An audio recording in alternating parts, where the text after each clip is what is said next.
दुर्घटना में शिकार युवकों को सैकड़ों लोगों ने दी श्रद्धांजलि। मथुरा के हाईवे स्थित छठीगढ़ मोड़ पर हुई सड़क दुर्घटना के शिकार हुए देवांग और आदर्श चतुर्वेदी को श्रद्धांजलि अर्पित करने के लिए आज पूरा चतुर्वेदी समाज उमड़ पड़ा, जिन्होंने नम आंखों से दुर्घटना के दोनों युवक और लगभग 15 से 20 दिन पूर्व अल्पायु में ही हृदयघात के कारण असमय काल के गाल में समा जाने वाले अभिषेक चतुर्वेदी को भी श्रद्धांजलि देते हुए अपने उदार व्यक्त किए, जिनमें सभी ने कोई भी व्यक्ति सड़क दुर्घटना के शिकार न हो, इसके लिए सड़क सुरक्षा के बनाए गए नियमों का पालन करने व आवश्यक रूप से हेलमेट का प्रयोग करने की अपील की, जिसके बाद परिवार ने घटना की निष्पक्ष न्यायिक जांच की मांग करते हुए समाज का सहयोग मांगा, जिस पर सभी ने एक मत होते हुए परिवार का साथ देने की बात कही। आज एक बड़ी हृदय विदारक दुख की स्थिति में हम सब जागरूक लोग इकट्ठे हुए हैं, तो मन बड़ा दुखी है, किंतु विधाता की काल की कृपा को समझना होगा। इन नवयुवक उदयमान बच्चों को श्रद्धांजलि सभा देने का कोई विषय नहीं था, किंतु कुछ अनुत्तरित प्रश्न इस घटना से हम लोगों के मध्य में आए, तो उन अनुत्तरित प्रश्न अपने हल की ओर जाएं, न्याय मिले और घटना की पुनरावृत्ति न हो। ऐसी घटनाएं पूरे कालखंड को झकझोर देती हैं और बड़े लंबे समय तक याद की जाती हैं।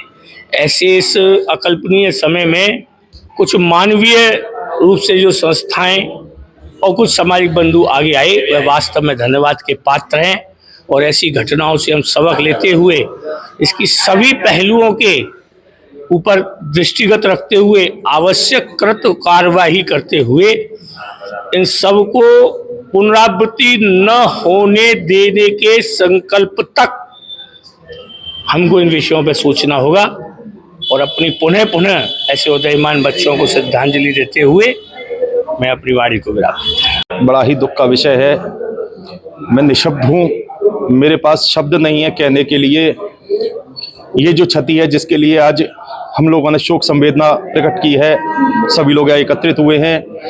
ये क्षति सिर्फ उन परिवारों की क्षति नहीं है, सिर्फ चतुर्वेदी समाज की क्षति नहीं है, अपितु पूरे मथुरा जनपद की बहुत बड़ी क्षति है, जिसकी की पूर्ति कर पाना असंभव है।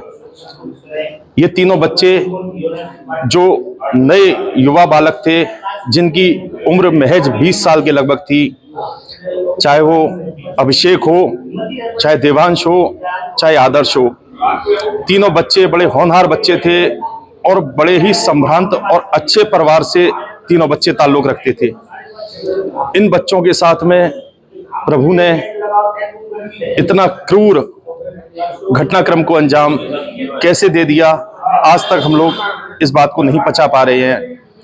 और मैं आपके चैनल के माध्यम से उन लोगों से जरूर एक बात कहना चाहूँगा। देखिए, थोड़ा अलग हटके बात है, किंतु आज ये बात कहना बहुत आवश्यक है।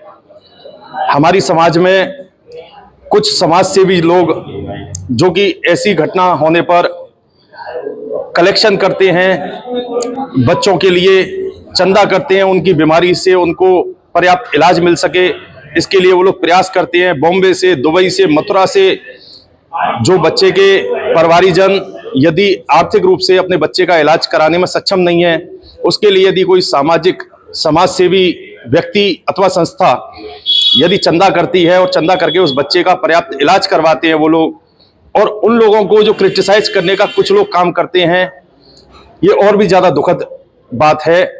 मैं उन कुछ लोगों से कहना चाहूँगा जो कि कुछ करने को तो है नहीं, किंतु क्रिटिसाइज करने का काम वो लोग करते हैं। मैं उनसे आपके चैनल के माध्यम से निवेदन करूँगा कि या तो वो कुछ करने की हिम्मत रखें, और यदि कुछ करने की दम नहीं है तो फालतू की बातें करना वो लोग बंद करें।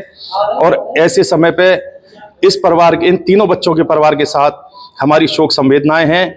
हम अपने श्रद्धासुमन आज उन्हें अर्पित करते हैं और प्रभु से कामना करते हैं कि ऐसी घटना की पुनरावृत्ति समाज में दोबारा ना हो, और इन बच्चों के परिवारीजनों को माँ यमुना जी इस अपार दुख को सहन करने की क्षमता और साहस प्रदान करें। इन्हीं शब्दों के साथ मैं अपनी वाणी को विराम देता हूँ। जय यमुना मैया। Rajiv Academy for Technology and Management, 7th rank of MBA by AKTU. Assured placements among top-notch global companies, regular workshops, training programs, seminars and guest lectures, frequent industrial visits for practical exposure, systematic and well-structured training classes to enhance communication, life skills, technical and aptitude skills, a lively campus life, cultural and sports events and extracurricular activities, highly qualified faculty members, multimedia classrooms and state-of-the-art AC infrastructure amidst lush green and enthralling ambience.